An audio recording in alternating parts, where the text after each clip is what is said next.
So here the French found a Nefertiti statue bust for the longest while, and it's in the museum in Berlin. And as I looked at it, I recall reading history about Nefertiti and some of these old pharaohs and so on. And I'm just focusing on the race. I'm looking at the pharaohs, whether they were Africans or whether they were Arabs or whatever they were. Uh, I know the Bible talks about Noah had three sons, Ham, Japheth, and Shem. And it says that because Ham did discover his father's nakedness, and the discover, nobody knows what it means. It means perhaps maybe did he play with his father's genitals, or did he try to have sex with him, or whatever. I'm not sure what it is he did, but it was displeasing because the others saw his nakedness and they went backwards with towel and covered him. And God saw the wickedness that he likes and predicted that he's going to be a servant to his other brothers. So white folks in Europe use that to mean that black people were destined to be slaves and so on. But then Egypt had enslaved, Ham had enslaved his brothers before.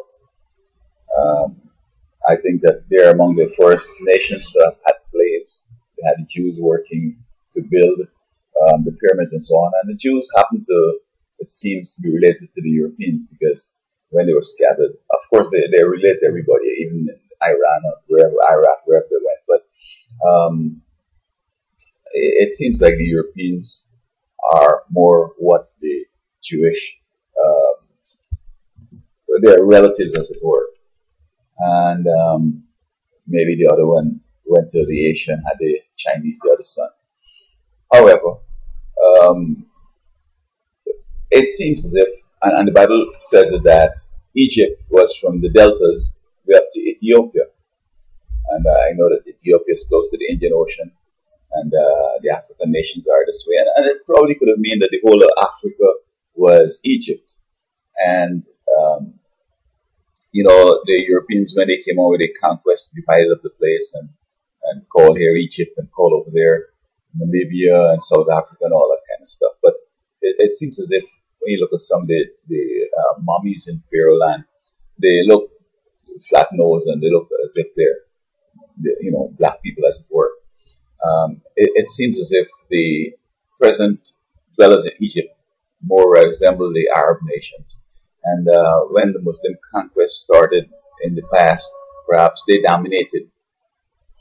And also, I mean, it's Babylon, which is Iraq, and then you had Medes and the Persians that dominated the area over there. So when they came in, I guess they sent the blacks, further, because being Egypt or what's the name of the capital, Alexandria, being the chief city in the world, you have people coming from all over the world dwelling there.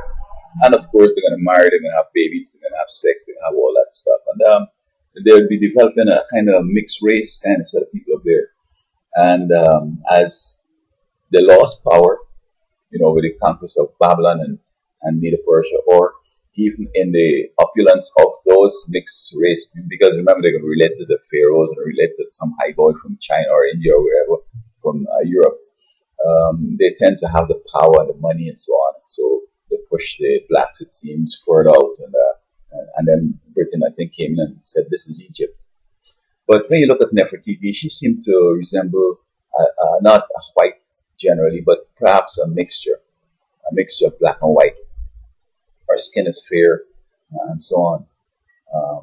I don't think necessarily that she might have been black like me and feeling that she wants to be white, so she creates this image and made that bust this door. I think she was genuinely a mixed race person, because there was a difference. Because although Egypt and Israel were so close, when Moses was born, his sisters and mom come to this plan because they were killing the boys, put him in this river, and the Pharaoh daughters picked him up, and they realized that, they recognized that he was Egyptian.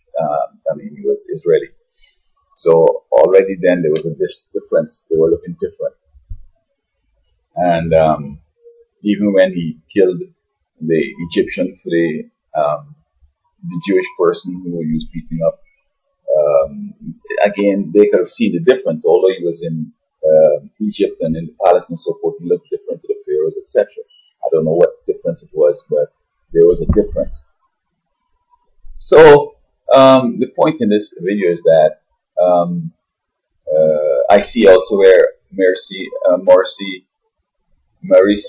the new Egyptian president, is talking of destroying the pyramids. And of course, that predates Islam and the Islamic revolution and all that. And perhaps, even though Egyptian, he doesn't feel that that is reflective of the modern Islamic Republic and so on, although it's Egyptian, etc. And then maybe because you realize that it was the black folks that did that kind of work, etc. So, Nefertiti, I can't remember much of her rule, etc., but they were at a high point in Egyptian culture, wealth, learning, and etc. And I think that Europe needs to, give more credence to Africa and Egypt, because there's where much learning happened. I see in astronomy, they're saying that Greek Bartholomew,